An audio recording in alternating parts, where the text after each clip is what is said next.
Hello बच्चों। तो आ, आशा करते हैं कि आपको इससे पहले वाला टॉपिक अच्छी तरीके से मालूम पड़ गया होगा। Electric field due to a dipole, एक डायपोल के कारण से इलेक्ट्रिक फील्ड कितना बनेगा।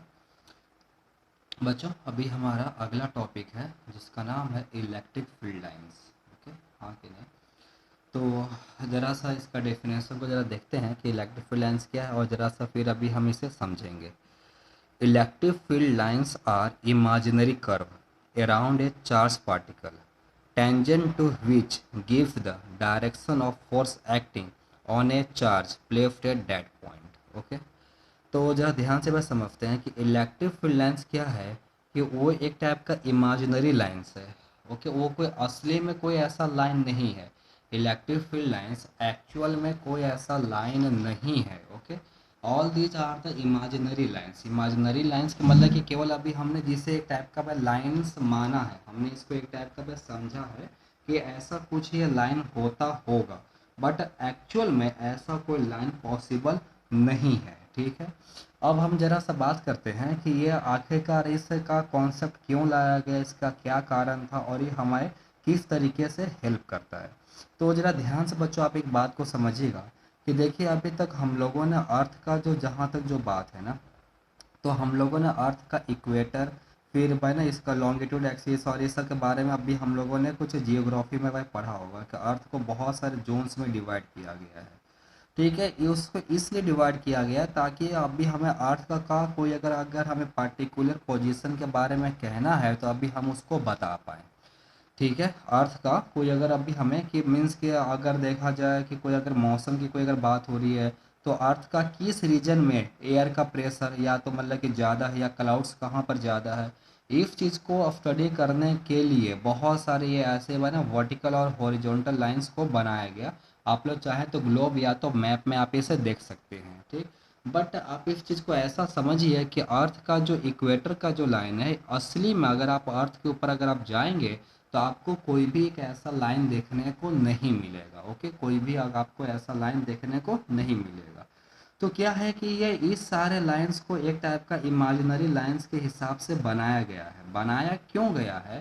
ताकि अभी हमें कुछ चीज़ों को स्टडी करने में इजी हो और हम आसानी से कुछ चीज़ों को समझ पाएँ, इसके लिए बनाया गया। तो आप ऐसा समझिए कि एक चार्ज में से भी, चाहे वो प्लस चार्ज हो, पॉजिटिव चार्ज हो या तो नेगेटिव चार्ज हो, असली में कोई भी लाइंस उसमें से नहीं निकलता है। No actual lines are are being produced by the charge particles. Okay, लेकिन बात अभी ऐसा है कि अगर हमें इलेक्ट्रिक फील्ड लाइंस को अभी हमें मीन्स के एक टाइप का इमेजिनरी बाय बनाया कि एक चार्ज पार्टिकल के आसपास में कुछ इमेजिनरी लाइंस होते हैं जिसको कि इलेक्ट्रिक फील्ड लाइंस कहा गया है। ठीक है, अब हमें ऐसा मानने से फ़ायदा क्या होता है? तो फ़ायदा अभी आप इसको ऐसा समझ सकते हैं कि मान लीजिए कि अगर किसी भी अगर एक रीजन में मान लेते हैं कि सपोज कीजिए कि अगर कहीं कुछ चार इलेक्ट्रिक फील्ड लाइन्स है। ओके, हाँ कि नहीं? अगर कहीं चार इलेक्ट्रिक फील्ड लाइन्स है, तो मान लीजिए कि अगर यहाँ पर से इलेक्ट्रिक फील्ड का वैल्यू जैसे कि भाई 40 न्यूटन पर कूलम है, 40 न्यूटन पर कूलम है। ओके, हाँ कि नहीं? तो मान लेते हैं कि अगर किसी भी रीजन में अगर कहीं चार की जगह पर जब अगर मान लीजिए कि पांच अगर फील्ड लाइन्स होता, ओके, कितने फील्ड लाइन्स हो गए? अब यहाँ पर से पांच फील्ड लाइन्स हो गए। तो चार फील्ड लाइन होने पर अगर कहीं इलेक्ट्रिक फील्ड का वैल्यू 40 न्यूटन पर कूलम आ रहा था, तो पांच होने पर अब कितना आना चाहिए? तो कम तो भाई अभी 50 न्यूटन पर कूलम का आना चाहिए। उसी तरीके से अगर हम समझे तो अगर कहीं 10 अगर कहीं किसी जगह पर किसी रीजन में अगर कहीं मान लीजिए कि 10 अगर कहीं इलेक्ट्रिक फील्ड लाइन से, तो उस स्केल के हिसाब से अभी कितना हो जाएगा? तो अभी 100 न्यूटन पर कूलम हो जाएगा। एक बार अभी हम जरा दोबारा से कुछ चीज़ों को समझ लेते हैं। इलेक्ट्रिक फील्ड लाइंस एक्चुअल में कोई ऐसा फील्ड लाइंस नहीं होता। ठीक है, ओके, कोई ऐसा एक्चुअल में फील्ड लाइंस नहीं होता है। लेकिन बात क्या है कि हमें कुछ चीज़ों को अभी हमें अंडरस्टैंड करने के लिए, समझने के लिए अभी हमें इसका यूज करना पड़ता है। आप इस चीज़ को आप ऐसा समझिएगा कि अगर एक पेपर में गुजरात का मैप अगर हम बनाते हैं और गुजरात का अगर हम कोई भी अगर एक लोकेशन को अगर हम पकड़ेंगे, ठीक है। तो वो जो है ना, वो गुजरात का मैप है। अगर हम गुजरात का किसी वगैरह अगर हम एक लोकेशन पर आएंगे तो वो एक टाइप का केवल सिंबॉलिक है। मान लीजिए कि अगर हम गुजरात का मैप में से अगर हम सूरत को अगर हम दिखाते हैं, तो भाई मेरे यहाँ पर से हाथ कर देने से वो सूरत या अहमदाबाद वो नहीं आ जाएगा, लेकिन वो एक टाइप का सिंबल है कि कुछ इस तरीके से होता होगा एक्चुअल में। ओके। सो लाइक वे इलेक्टिव फ्रीलांस का कॉन्सेप्ट जो है वो असली में कोई ऐसा इलेक्टिव फ्रीलांस नहीं होता है, लेकिन हमने इसको अपने स्टडी को इजी करने के लिए बनाया है। ठीक है, ओके। इजी करने के लिए भाई कैसे इसको भाई बनाया कि भाई अगर मान लेते हैं कि कोई भी अगर एक रीजन में अगर कहीं मान लेते हैं कि अगर कहीं 4 फील्ड लाइन्स है, तो इलेक्ट्रिक फील्ड का वैल्यू जैसे कि भाई 40 न्यूटन पर कूलम का आया। ठीक है। तो अगर उसी रीजन में अगर 4 के जगह पर अगर कहीं भाई 5 फील्ड लाइन्स अगर होते, तो अब कितना हो जाता, 50 न्यूटन पर कूलम का होता।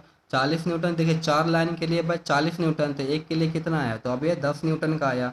तब ये यहाँ पर से 5 फील्ड लाइन्स हो गए। तो 5 फील्ड लाइन्स जब अगर होंगे तो अब यहाँ पर इलेक्ट्रिक फील्ड का वैल्यू कितना होना चाहिए, तो that's would be the 50 newton per coulomb. Okay. उसी तरीके से जब अगर 10 इलेक्ट्रिक फील्ड लाइन्स होंगे तो अब वहाँ पर से वैल्यू कितना हो जाएगा, 100 न्यूटन पर कूलम। ओके बच्चों। तो ये इलेक्ट्रिक फील्ड लाइन्स इमेजिनरी है और अभी हमें इसको अपने वे से समझने के लिए भाई बनाया गया।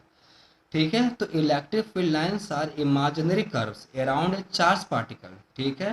Tangent to which gives the direction of force acting at a charge particle at a charge placed at that point. देखिए क्या कहना चाहता है कि इलेक्ट्रिक फील्ड लाइन्स पहले के बाद एक ही इमेजिनरी लाइन्स है। ओके। इमेजिनरी लाइंस पर क्या होता है कि अगर यहाँ पर से मान लेते हैं कि अगर एक ही इलेक्ट्रिक फील्ड लाइंस है, आप इसको ऐसा मानिए।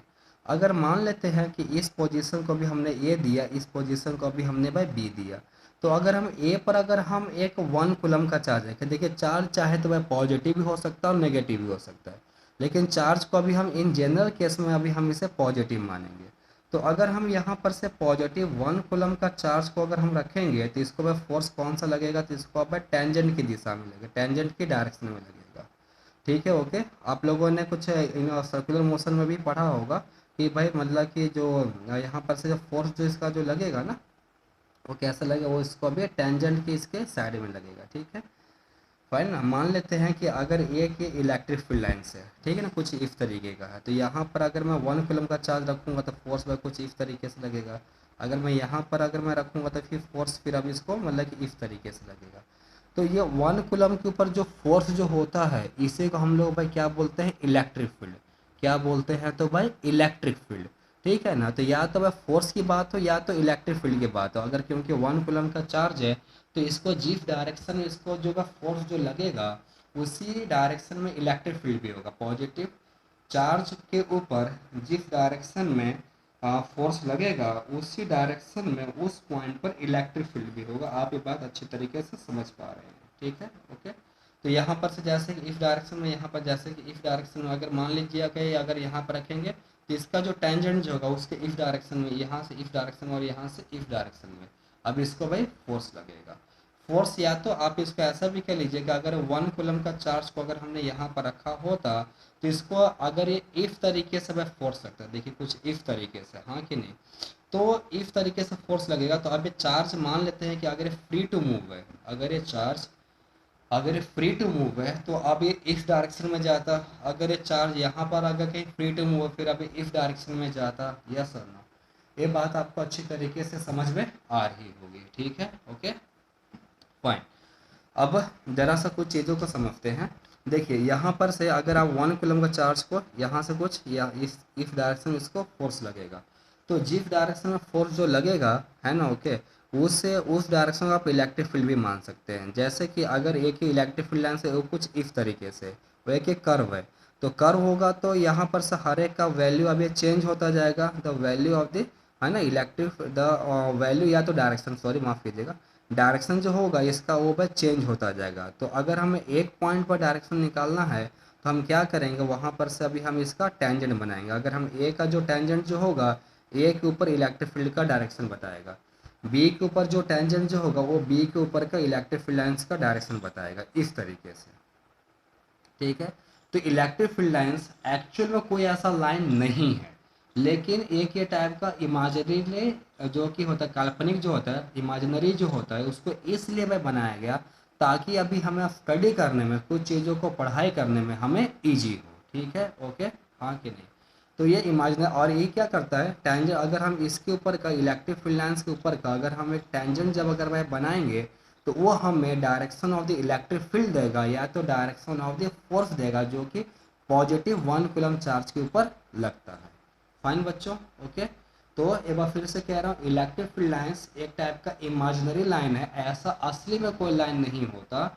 और क्या होता है कि अगर आप इलेक्ट्रिक फील्ड लाइंस के ऊपर कोई भी पॉइंट के ऊपर अगर आप टेंजेंट बनाएंगे तो हमें क्या मिलेगा, उस पॉइंट पर जो इलेक्ट्रिक फील्ड जो होगा उसका डायरेक्शन मिलेगा। ओके।